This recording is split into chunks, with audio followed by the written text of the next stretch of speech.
అందరికీ నమస్కారం. Welcome to Suman TV. ప్రపంచ వ్యాప్తంగా ఎంతో మంది, చెప్పాలంటే కోట్ల మంది భక్తులు తమ అదృష్ట రత్నాలను ధరించి ఎంతో మందిని సిరి సంపన్నులుగా మార్చిన మహానుభావులు.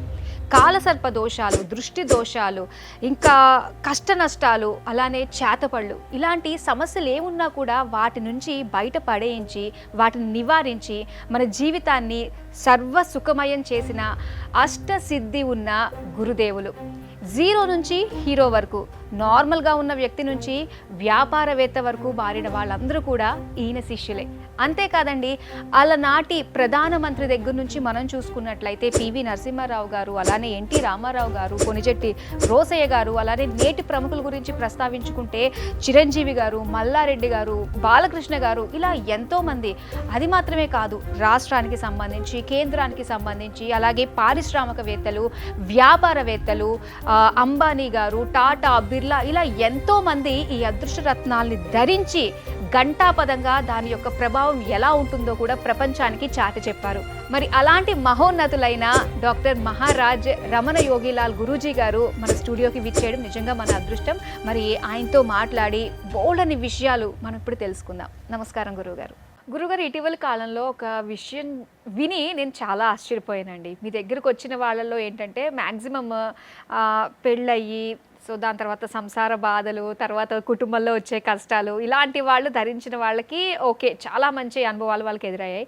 కానీ ఈ యువకుడు, ఒక యంగ్స్టర్ వచ్చి సో అతని జీవితాన్ని చక్కగా మలుచుకున్న 250 కోట్ల దారిలో ఇప్పుడు ఆయన అడుగుపెట్టారు. నిజంగా చాలా ఆశ్చర్యంగా అనిపించింది. ఆయనకి చాలా తొందరగా జ్ఞానోదయం అయింది, అదృష్టం వరించిందనే అనిపిస్తుంది. గురుగారు, మీరేమంటారు? అమ్మా, ఎప్పుడైనా మనిషికి అదృష్టం కలిగితేనే నా దగ్గర రాగలుగుతారు. అమ్మవారి అనుగ్రహం ఉంటేనే రాగలుగుతారు. నా దగ్గరకు వచ్చిన తర్వాత మళ్ళీ వాళ్ళ జీవితంలో చాలామంది, స్వామి నాకు భూములు అమ్మకం, నాకు అప్పులు ఉన్నాయి స్వామి, ఇల్లు అమ్ముడు పోవట్లేదు, లేకపోతే భూములు అమ్ముడు పోవట్లేదు అని వస్తారు. మీరు చెప్పింది ఓకే, ఈయనదైతే మీకు టెస్ట్ మండలిలో కూడా చూపిస్తాను, వేరేది కూడా టెస్ట్ మండలి చూపిస్తాను, చూడండి. కార్తీక్ యాదగిరి గారు మ్యానుఫ్యాక్చరింగ్ యూనిట్ ఉంది. ఎక్కడండి అది? శంషాబాద్ దగ్గర. అలాగే మేడం గారి పేరు సుగుణ గారు, వారి తల్లి గారు. వారు స్టేట్ గవర్నమెంట్లో పెద్ద ఆఫీసర్. వారు ఎన్ని రోజుల క్రితం పెట్టుకున్నారు? 2 days క్రితం పెట్టుకున్నారు. చాలా మంచి జరిగింది. ఎప్పటి నుంచో ఉన్న ఒక సమస్య ఒకటి ఎమ్మటే సెటిల్ అయిందని చెప్పడానికి సంతోషంగా వచ్చారు. వారిని అడిగి ఏం జరిగిందో ఎట్లయిందో అడుగుతాం. ఇది లాస్ట్ 2 weeks నుంచి ఒకటి ప్రాబ్లం ఉందండి, మా బిజినెస్ రిలేటెడ్. ఢిల్లీలో ఉన్న ఒక ఆయన కొంచెం అంతా ఇబ్బంది పెడుతున్నాడు పేమెంట్ గురించి.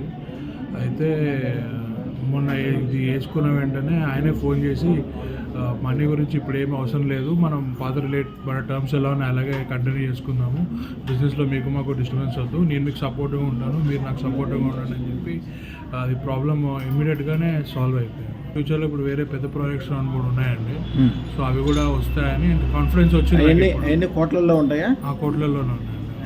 ఓకే, అది ఫ్యూచర్ది సక్సెస్ అవుతే ఎన్ని కోట్లు వస్తాయి స్వామి? నెక్స్ట్ నేను అనుకున్నది సక్సెస్ అయితే ఎగ్జాక్ట్గా చెప్పలేనండి, మినిమం అయితే ఒక 25 వరకు అయితే అనుకుంటున్నాను. 25 crores వస్తుంది గ్యారంటీగా. మీరు 25 అనుకున్నారు కదా, 250 crores కూడా సంపాదిస్తారు. మీరే వచ్చి నా దగ్గరికి వస్తారు, సంతోషంగా చెప్పడానికి వస్తారు, నాది గ్యారంటీ. అమ్మగారు, మీ సంతోషం చెప్పండి. సో ఇతని విషయంలోనూ మా హస్బెండ్ విషయంలో కూడా, హస్బెండ్ కూడా నేను ఇప్పుడు తీసి రాలేదు. సో మొన్న మీ దగ్గర అదృష్టరత్నం తీసుకుని వెళ్ళామండి. సో అతనికి, బాబుకి, తర్వాత చిన్న బాబు గురించి కూడా మీకు విదేశాల్లో ఉంటారు. సో వీళ్ళు ముగ్గురు కూడా బాగుందని మీరు చెప్పినప్పటి నుంచి నాకు చాలా, ఇంతకుముందు చాలా దిగులుగా ఉండేదాన్ని. సో ఒకలాంటి నాలో ఒకలాంటి కాన్ఫిడెన్స్, సో ఇంకంతా మంచి జరుగుతుందన్న నమ్మకం మీ దగ్గరికి వచ్చాక నాకు కుదిరిందండి.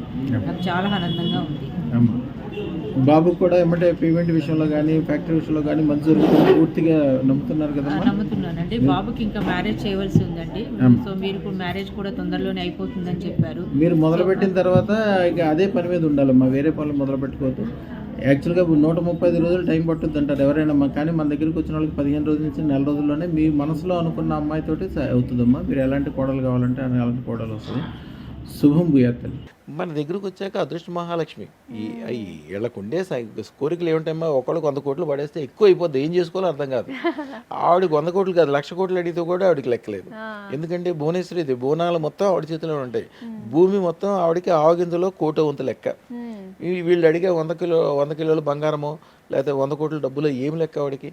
కరెక్ట్గా సిస్టమేటిక్గా అదృష్టత్వం పెట్టుకుని కరెక్ట్గా అడిగి మేము చెప్పిన సిస్టమ్ చాలా చిన్న సిస్టమే ఉంటుంది. ఇదివరకు రోజుల్లో ఇండియా నుంచి ఎవరన్నా స్వాతంత్రం టైంలో అనుకోండి, ఇండియా నుంచి అమెరికా వెళ్ళి ఎవరితో మాట్లాడాలంటే ఎట్లా, బ్రిటిష్ వాళ్ళు అటు ఇటు రావాలి, ఎట్లా 3 నెలలు 6 నెలలు సంవత్సరం పట్టేది.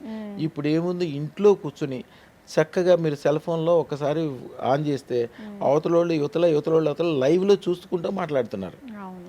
మేము కూడా అంత ఈజీ చేసాం. ఏదో ఒక రోజుల్లో అదృష్టత్రం పెట్టుకోవాలంటే చాలా పెద్ద పని. కనీసం 3 నెలల నుంచి కొంతమందికి 3 సంవత్సరాల టైం కూడా పట్టేది. భారతదేశం మొత్తం మీద 3-4 ఉండేవాళ్ళు. మెడ్రాస్లో రత్నయ్య శెట్టి అనేవాళ్ళు, ఇక్కడ మీర్జాపురం రాజులు, నూజివీడు రాజులు, దారా రాజులు, వీళ్ళంతా పెద్ద పెద్ద రాజులందరూ కూడా 6 నెలల పని. 3 నెలలు వెళ్ళటం, 3 నెలలు రావటం, అక్కడ 3 నెలలు మణుగు బంగారం, అంటే మణుగంటే 8 కిలోలు 300 గ్రాముల బంగారం, 8 కిలోలు 300 గ్రాముల బంగారం వాళ్ళకి ఇస్తే అప్పుడు వాళ్ళు అదృష్టరత్నం ఇచ్చేవాళ్ళు. ఎందుకంటే దాన్ని తయారు చేయాలంటే చాలా రత్నాలు, కొన్ని వేల రకాల రత్నాలు అరగదీసి దాని పౌడర్లన్నీ తీసి దాన్ని ప్యూరిఫై చేసి దాన్ని మళ్ళీ రీఅసెంబుల్ చేసి మళ్ళీ రత్నాన్ని తయారు చేయటం అనేది చాలా పెద్ద పని అయిపోయింది. వాళ్ళకి చాలా కష్టమైంది. కానీ ఒక్కసారి అదృష్టరత్నం పెట్టుకున్నాక అద్భుతమైన సంపదలు వస్తాయని తెలుసు కాబట్టి రాజులందరి దగ్గరే ఉంటుంది. ఆ రాజులందరూ ఎవరు ఇప్పుడు ఏం రాజ్యాలు పోయినా ఏం పోయినా కానీ వాళ్ళు ఏం తక్కువ లేరు. బ్రహ్మాండమైన కోటలు ఉంటాయి, డబ్బులు ఉంటాయి, ఎమ్మెల్యేలు ఎంపీలు ఉంటారు, వాళ్ళ హవా ఊళ్ళల్లో నడుస్తుంటుంది. అదృష్టరత్నాలు ఎవరెవరు ఉన్నాయో వాళ్ళ కుటుంబాలు రాచరికం పోయినా కూడా కుటుంబాలు మాత్రం చాలా గొప్పగా ఉంటాయి. మెడ్రాస్లోనూ లేకపోతే ఎక్కడెక్కడ ఫార్మాస్యూటికల్ కంపెనీలు ఉంటాయి, లక్షల కోట్ల ఆదాయాలు ఉంటాయి, అద్భుతంగా ఉంటారు. అదృష్టం ఉన్నాక వాళ్ళ జీవితంలో వాళ్ళ వంశం ఎప్పుడు పాడవదు. యాక్చువల్గా మేము అదృష్టలక్ష్మి దేవాలయం 1000 కిలోల బంగారంతో 100 ఎకరాల్లో కడదాం అనుకుంటాం. మన ఏమేంటంటే ప్రతి ఒక కుటుంబం నుంచి 1 కిలో బంగారమే తీసుకుంటాం. అలా తీసుకుని 1000 కిలోల బంగారంతో అదృష్టలక్ష్మి దేవాలయం కట్టుకున్నాం. కానీ ఇప్పుడు 3000 మంది రెడీగా ఉన్నారు 3000 కిలోలు ఇవ్వడానికి. కొద్దిగా గవర్నమెంట్ నుంచి పర్మిషన్లు, ఒక సిస్టము, వ్యవహారము, మంచి కమిటీ తయారు చేయడం, ఇవన్నీ రెడీగా చేసుకున్న తర్వాతే చేయాలి కాబట్టి కొద్దిగా లేట్ అవుతుంది. ఒక్కసారి తయారైందా తిరుపతి వెంకటేశ్వర స్వామి కంటే ఎక్కువ బ్రహ్మాండంగా పేరు వస్తుంది హైదరాబాద్కి. ఎందుకంటే తిరుపతి వెంకటేశ్వర స్వామి దశమహావిద్యలో బాల విద్య, అంటే 3 అంటే బాలతత్వం. వెంకటేశ్వరం చూడండి, ఇప్పుడు గిఫ్ట్లు ఇవ్వటము, లడ్డూలు ఇవ్వటము, ఆహార పదార్థాలు, అలంకరణలు, చిన్నపిల్లల తత్వం ఉంటుంది, బాలస్వరూపం. మేము చేసేది దశమహావిద్యలో 10వది కమలాత్మిక అంటారు.